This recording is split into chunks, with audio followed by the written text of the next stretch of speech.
Okay, it is currently January 19th, 2024, and I am preparing to try to pre-order the Apple Vision Pro Generation 1.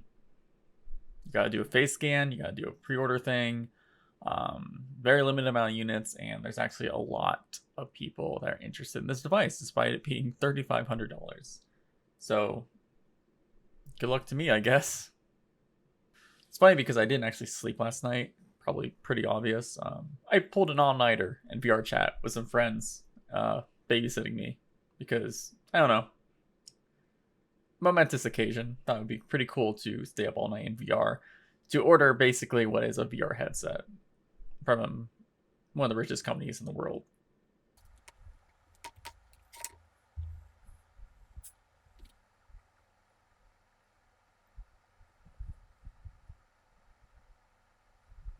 Okay, so I did complete my pre-order successfully. I seems I will get my unit on launch day.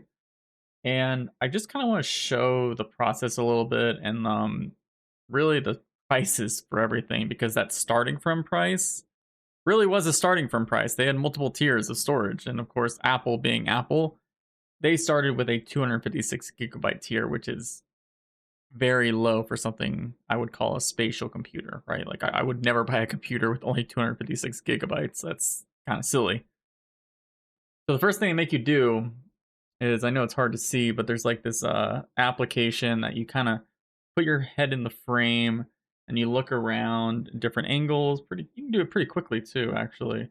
You have to do this like twice for some reason to have like different sizes of the frame. And very stupid, not stupid, but I'm half awake right now.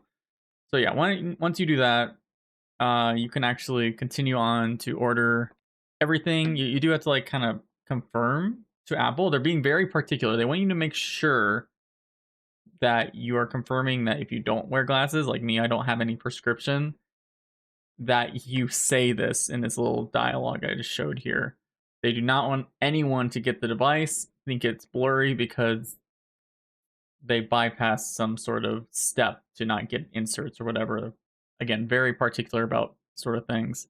Now, here's the crazy parts again, right? So this was the starting price we knew for a while. We knew it was going to start from $34.99. Very expensive, obviously.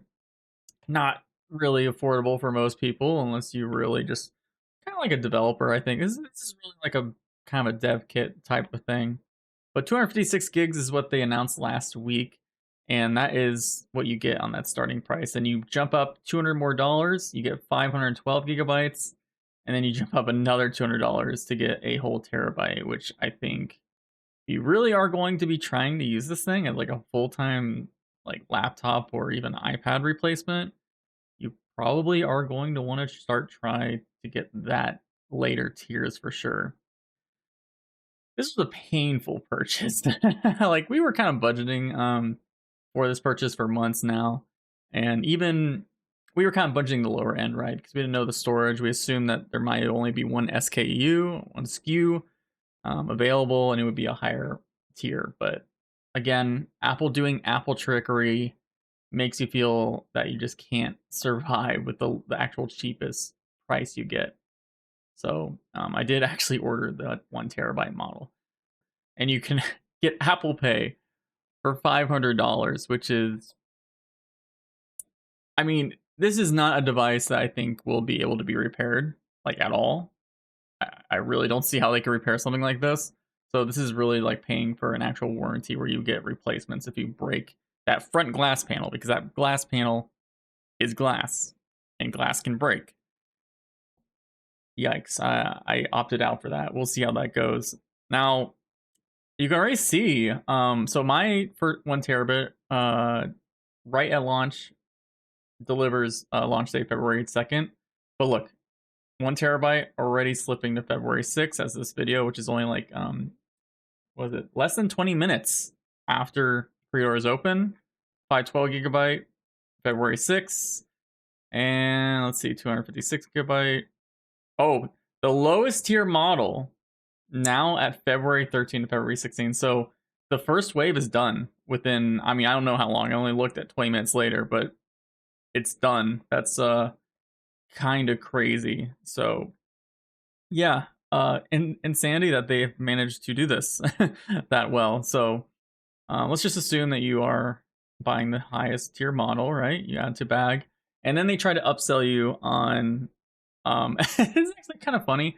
So there's a lot of reports saying that the actual keyboard typing experience, with obviously typing in midair with your hand tracking or even looking around and doing the pinching, is obviously not as good as a physical keyboard. And you'll be able to connect Bluetooth keyboards to the device.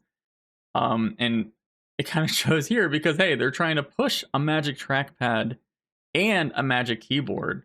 And actually, they're also trying to sell you a Sony PlayStation DualSense Wireless, which is pretty notable because they haven't really pushed gaming too much, except for the original keynote where they said the entire Apple Arcade will be playable.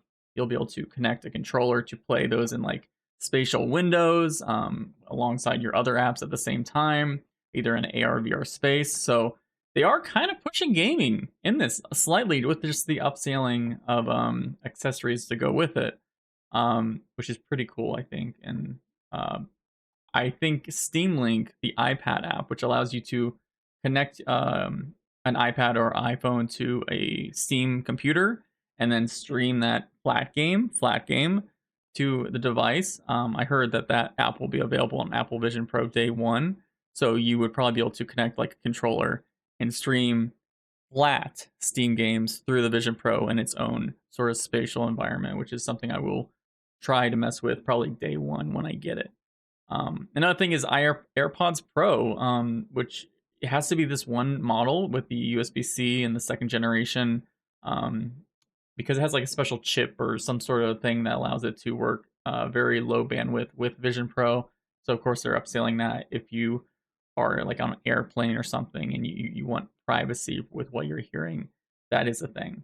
And finally, a battery holder for people who do not wear pockets, because again, this is a tethered to a battery type of headset. It's not all up here. They try to counter off some of the biggest weight, which is that battery is it's a lot. It's a big battery. It's not like a Quest battery. It's like way more power needed to have a good enough two plus hours of battery life in this headset.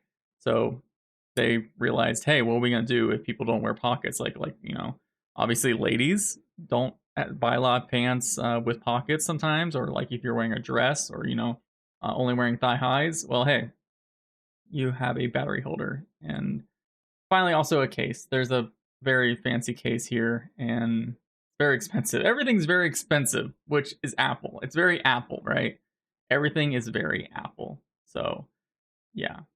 There's also an Apple Vision Pro battery, which if you lose your main one, you got to pay $200 to get a more efficient one. Now, interestingly enough, it says it's a USB-C cable, which obviously, if you don't know, one side is a MagSafe that like kind of snaps into the strap magnetically, and the one that the part of the cord that connects to the battery does actually seem to be USB-C. So it'd be very interesting if you'll start seeing cheaper aftermarket versions. I think the way this battery works is you actually need like a little um, paperclip to unlock the cord from the actual battery, because they don't want people like pulling the cable out, and they're trying to lock everything in as best as they can here. And an AirTag, apparently trying to sell you an AirTag, probably in case you lose your $4,000 spatial computer. It's really funny. That's all I have for now on Gladys Bradley. Again, this is an archival thing mostly for me. It's obviously a very controversial product right now.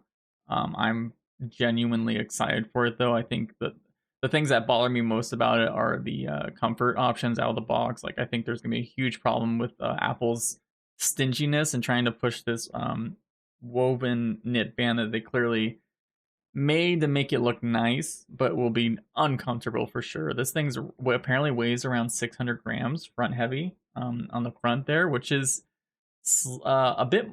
It's like between Quest 3 and Valve Index weight, so that is notably heavy.